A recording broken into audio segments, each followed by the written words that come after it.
અરવલ્લીના મોડાસામાં પ્રેમલગ્ન બાદ હાઈ વોલ્ટેજ ડ્રામા સામે આવ્યો છે, જ્યાં પ્રેમલગ્ન કરનાર યુવક પર હુમલો કરી યુવતીનું અપહરણ કર્યાનો ગંભીર મામલો સામે આવ્યો છે. ઘટનાની જાણ થતાં જ અરવલ્લી પોલીસે તરત જ એક્શનમાં આવી એલસીબી એચઓજી સહિત કુલ 7 ટીમોને તપાસમાં લગાવી દીધી હતી. પોલીસે હ્યુમન ઇન્ટેલિજન્સ અને ટેકનિકલ એનાલિસિસના આધારે ગણતરીના કલાકોમાં જ અપહરણ કરાયેલી યુવતીને ભરૂચ જિલ્લાના આમોદ વિસ્તારમાંથી સુરક્ષિત છોડાવીને સફળતા મેળવી છે. આ સમગ્ર મામલે પોલીસ અપહરણ, ધાડ અને કાવતરાના ગુનામાં કુલ 6 આરોપીઓને ધરપકડ કરી છે. ચોંકાવનારી વાત તો એ છે કે યુવતીના માતા પિતા સહિત કેટલાક સગા સંબંધીઓ સામે પણ ગુનો નોંધાવવામાં આવ્યો છે.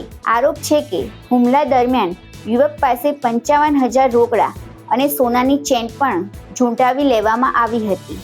હાલ મોડાસા ટાઉન પોલીસ મથકે ગુનો નોંધી અને વધુ તપાસ શરૂ કરવામાં આવી છે, જ્યાં કાયદો અને વ્યવસ્થા જળવાઈ રહે તે માટે અરવલ્લી પોલીસે વિસ્તારમાં સખત પેટ્રોલિયમ પણ વધારી દીધું છે.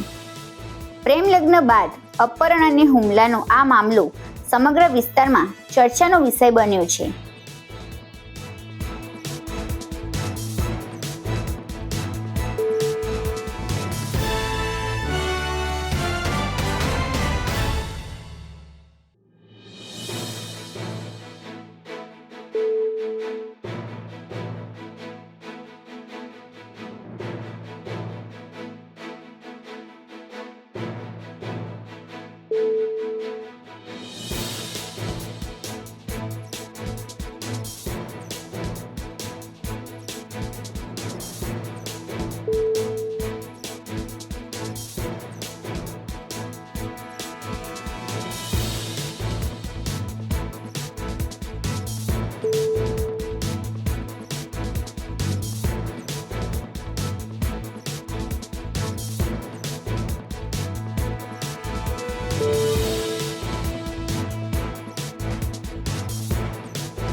ગઈકાલે મોડાસા શહેરમાં જે માથાકૂટનો વિડીયો સામે આવ્યો હતો, એમાં હકીકતમાં બનાવ એવો છે કે મિહિર ભીખાભાઈ પંચાલ અને અલ્ફીના રહીમભાઈ બાકરોલિયા આ બંને પ્રેમ લગ્ન કરી અને લગભગ ડિસેમ્બર 2025માં અહીંયાથી જતા રહ્યા હતા.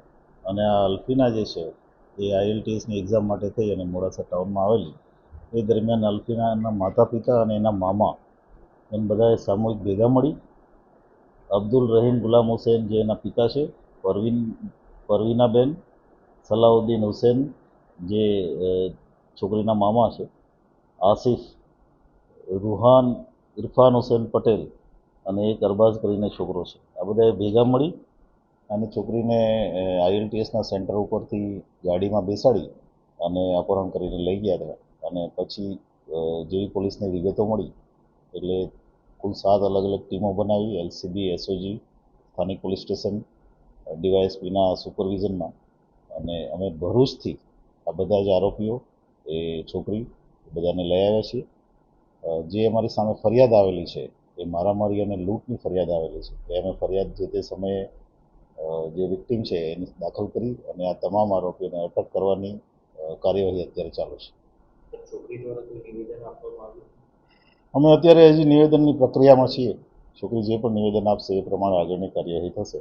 અત્યારે જે બનાવ બન્યો છે જે જાહેરમાં, કારણ કે એકબીજાની ગાડી અડી જવાથી પણ આ પ્રશ્ન ઊભો થયેલો, એટલે એ જે બનાવના સંદર્ભે જેટલા પણ આરોપીઓ હતા, હજી પણ 3-4 આરોપીઓ અમારે પકડવાના બાકી છે, જેની અત્યારે ટીમો બનાવીને એ પકડવાની કામગીરી ચાલુ છે. પણ મુખ્ય આરોપીઓ આ કેસમાં જેટલા પણ હતા એ 6 આરોપીઓ અમે અત્યાર સુધી પકડી લીધા છે.